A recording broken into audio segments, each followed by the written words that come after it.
Men are the most horrible creatures. Your name and age, and why'd you end up popping your balloon? My name is Waverly, and I'm 30. And I popped my balloon. I just want to start by saying the faith aspect. I mean, that is definitely what I'm looking for. Like someone that's a man of God, serious about their faith, wanting to serve the community.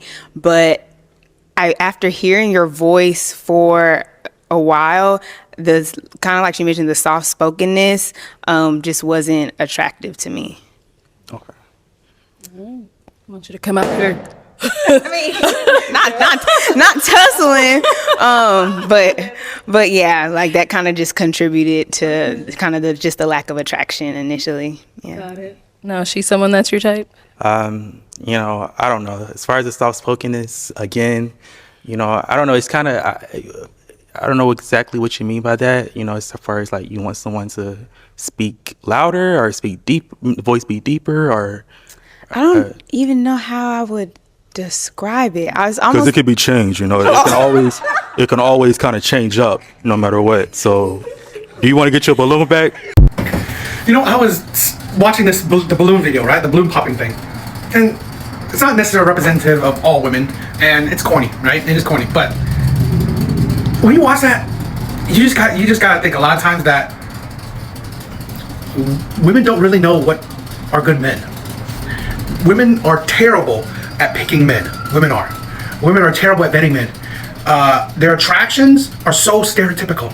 Because here's the thing where I just saw the video of a bunch of women just not being attracted to, but it's whatever. It's understandable you're not being attracted to them, but sometimes I think women are their own worst enemy. Because here's the thing. Here's a man he has morality. He's a moral man. Good job. Okay looking. But he's probably not your typical, he's soft-spoken. He's probably not he doesn't have the look of, I'm not saying like a bad boy or just like your typical Chad or your typical Tyrone. Just a top-tier good-looking man. Because here's the thing where shit like that proves men right. A lot of men say that women are only attracted to the top 20% of men. They are only attracted to, the players and the bad boys who are good talkers. They're good liars, right? They're good liars. They know how to lie. They know how to talk. Those are the men that lack moralities. They are the men that would not be faithful to you. And a lot of women, if not majority of women, are attracted to these men because they are not boring. And I think that, in my personal opinion, I think women know. I do think women can sense good guys, but they also know good guys are boring. They know good guys are stable, consistent. And to be honest, I've said this countless times before. I think the most dangerous emotion for a woman is boredom. If she is bored with you, she's gone. If she's bored with you, she will cheat. If she was bored with you, she will divorce you, she will leave you. I think boredom for women is the most dangerous emotion for relationships. I'd rather women angry with me than bored with me. Because if she's angry with me, at least she's feeling kind of an intense emotion. And usually, you get mad at people you're angry with. When you're bored, you could care less about that person. When you're bored, you don't care at all. That person actually becomes invisible to you because you're bored of them. And this is the thing where I honestly think this is the thing where I like to go with a quote. You know the quote, don't listen to what women say, but listen to what they do, their actions. Women say they want the moral men. Women say they want the nice guys. Women say they want the men that don't lie, the men that are faithful, all these nice things. The man with personality, character, drive. But here's the thing that their action speaks differently. They want the players. They date the players. They date the thugs, the criminals. Here's the thing where they date the thug. They're attracted to the thug. They're attracted to the bad guys, the criminals, the men that would lie and cheat with them. They're attracted to them, date them, and wish that these men will change into the good guys. Would hopefully develop morality, develop a character, right? Develop someone who's kind and caring. Instead of, being attracted to the actual men that already have the personality, right? The sense of morality, a sense of character. No. Women are not into that. Women want the men that exude what they deem as masculinity, right? And the thing is, they popped the balloon when he's a man of God, which is understandable. I'm not really religious myself, but sometimes women gotta understand that, to be honest, maybe they are only attracted to shitty men. Because yes, you don't have to be a man of God to be moral, but you know, it's just maybe is that you're attracted to men that has a lot of times a lack of morality. They're not really moral themselves. So it's, I don't know. I just think that I see what the type of men that, you know, women ask for is different from the type of men that women actually date. I really do. I really do. I see the difference in what women, you know, women actually date compared to what men they ask for. Because honestly, they marry, they date, they become baby mamas to men that really don't fit their standards, or the standards they say, or the type of man they say. But these are the men that they go for.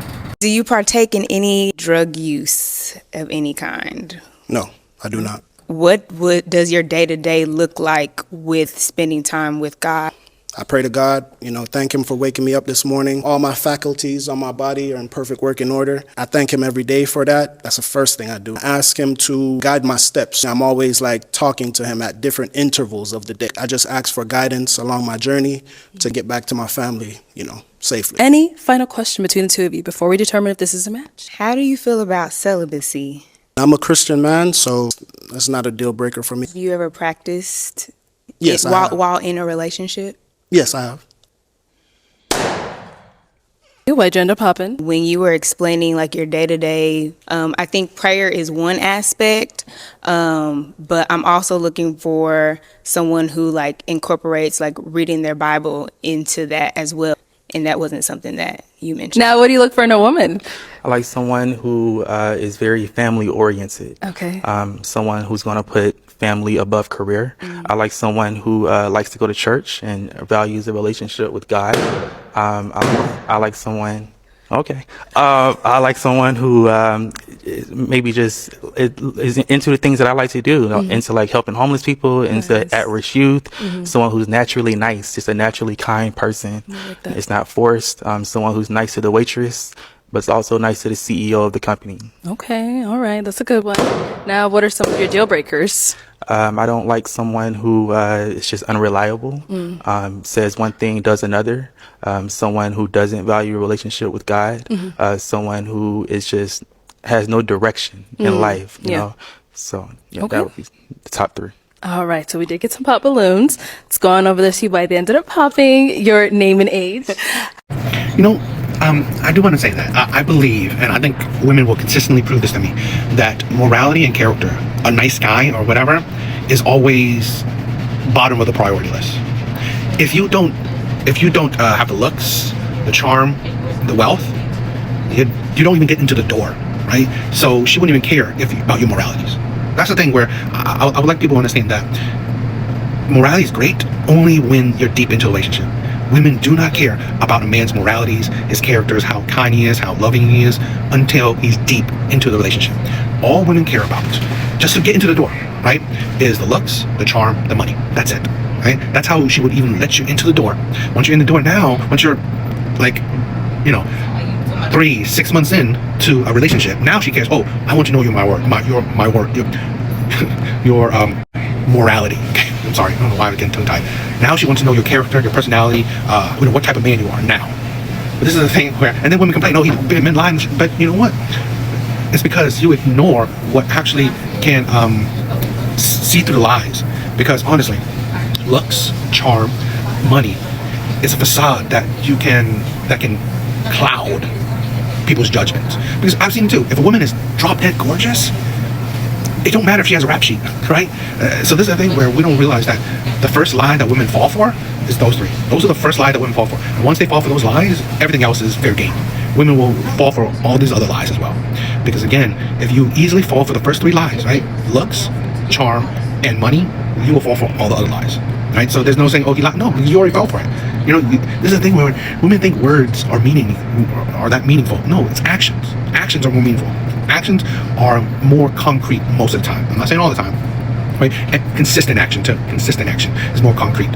But you get blinded by, you know, all the I guess the glitz, right? Like I said, all those the first three. You get blinded by that, so you won't see anything else until you're deep into a relationship. Now you're hoping this man is monogamous, faithful, kind, loving, all this shit.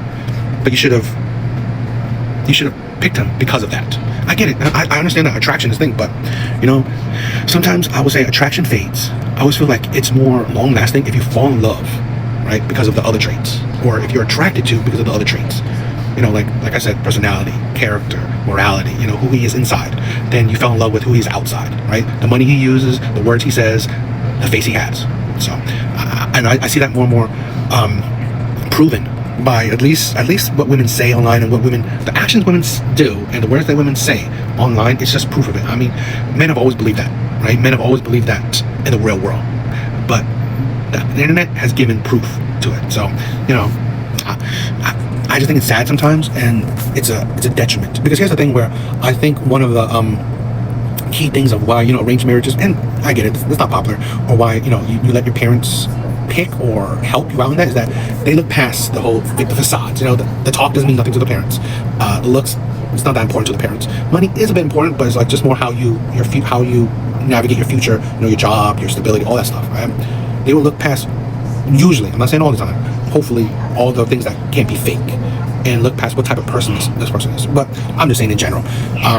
But nowadays, with how women go about dating, I can see why a lot of women are failing.